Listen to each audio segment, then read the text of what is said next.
Good afternoon, everybody. I want to thank you for coming to listen to a tragedy that has been occurring. I have with me the Ahmed brothers. Their older brother, which is in Saudi Arabia, has been arrested by the Saudis. We're going into week 6 as of this morning. We also have 2 young children. One is a 5-year-old, and the other one is an 18-month-old that are being incarcerated in the jail, the Dublin jail in Jeddah, and one of the Canadian children is very sick. Immigration, external affairs officials have visited them only once or maybe twice, we're not sure. There's been some new developments. We're looking to bring the family home. We're asking, we're demanding, we're pleading that the family comes home as soon as possible, and we're asking for the minister to intervene in order for these children to come out, as well as find out what is happening with the husband and wife. Young man is a Canadian citizen, went to Saudi a couple of years ago, found the girl from back home. They got married. They had 1 child. He sponsored his wife to come to Canada. Immigration officials botched the file, and unfortunately they stayed on a little longer. They had another child, and 5 weeks ago the Saudi officials went into their home and just took everybody. His father-in-law has had some dealings with the local prince. The deal could have gone sour, and this is probably one of the reasons that they've been arrested. But we don't know what the latest is. We don't know what the condition of the Mr. Ahmed is. We don't know certainly what the condition of the 2 young children are. And what we're asking for is that foreign affairs, external affairs moves quickly, and we're asking that immigration officials intervene in order for the family to be united and to come home. The wife is an Indian national, does not have visit Canada. So the younger child does not have a Canadian passport. So if the family were to be deported from Saudi, they will be split. Wife going to India, husband with the young one coming to Canada. We're asking that not only do they facilitate and give a visitor visa to the wife to come to Canada and for her to be here to finalize her paperwork, but we're also asking that Canadians move quickly. You know, it's not that it's not my route and I can't go. This was the first time that we heard something. It's not my route and I can't go. This is no ifs, ands, or buts for Canadian officials to look after our children. In this regard, I would let the brother, Majeed Ahmed, say a couple of words, because he's been in touch both with family over there as well as external affairs, and he will tell you the progress and what is the latest on it. Thank you, Mr. Karygiannis. Thank you, ladies and gentlemen. I do stand here before you today to talk about my brother, to talk about my 28-year-old brother who's a born Canadian citizen. And as Mr. Karygiannis said, he's in Saudi Arabia a few weeks ago. We're going into the 6th week now. Him and his family was taken away by Saudi officials without a reason. To this date, we do not have a reason. As soon as this came to our attention, we had informed external foreign affairs. Unfortunately, till today, we do not have any information as to what the charges are. We do not have any information as to their condition in terms of one of the daughters does need some medical attention. We do know that, but we don't know who's looking after that, and we don't know if the doctors are giving her the appropriate care that she needs. Now, unofficially, we were advised through our personal sources that there was a trial held in Saudi Arabia.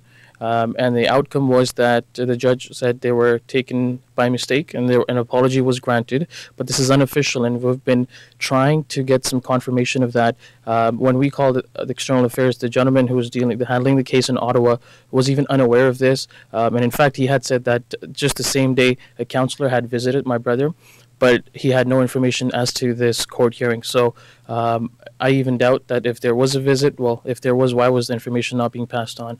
But again, I do urge, plea the government, my government, to do something about my brother, who's there with his family, with a 5-year-old daughter and my 18-month-old niece as well. So please, thank you. Can you just give us some more information about your brother? How long had he been in Saudi Arabia? What kind of work did he do? What kind of living conditions were they in? Definitely. Yeah. So he was raised here in Canada, and he had gone to Saudi Arabia as an investor. So he was on an investor visa, and what he was doing there was self-employment business. He was in construction consulting. Again, we do not know if that has anything to do with this, but we do have some indications that maybe it could be his father-in-law who had a bad business dealing or a sour dealing, because of which the family is now suffering. Yep. How long had he been in Saudi Arabia? He had been in Saudi Arabia for 4 years now. What's going on with the father-in-law? In terms of his business? No, in terms of if you're suspecting that he was been arrested because of what his father-in-law might not have done, where is the father-in-law? The father-in-law is in a different town. He's not with them. He's in a different city, and he, again, has no confirmation whether this has something to do with the situation or not. He himself has been trying to find out.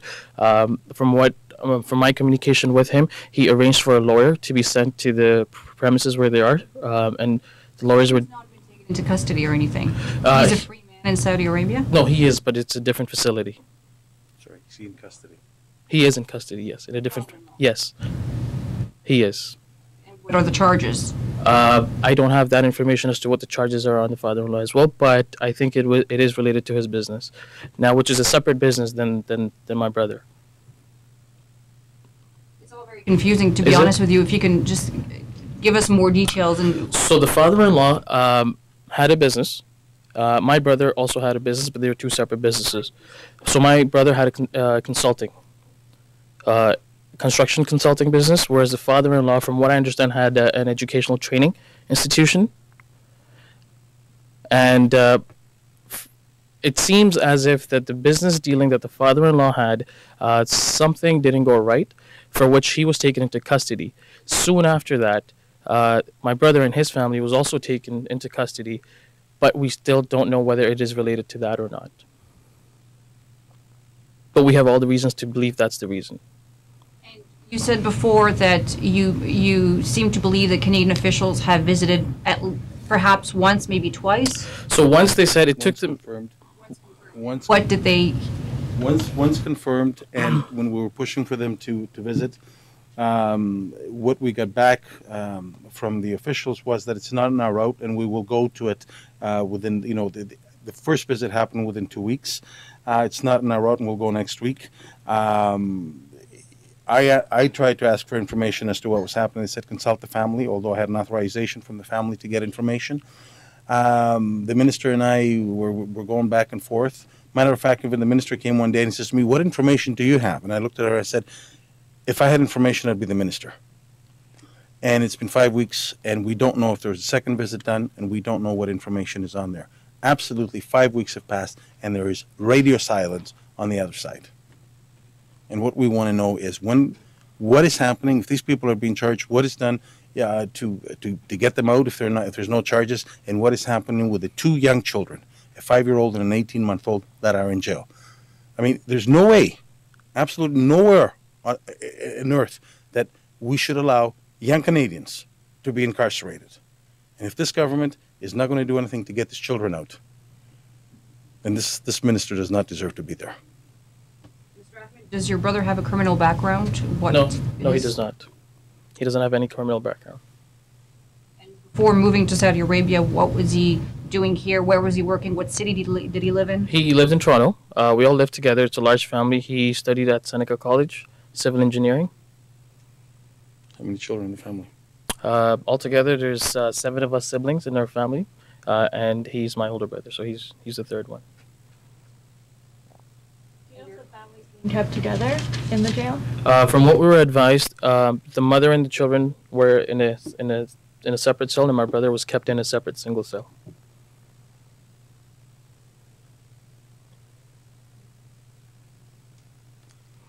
Thank you.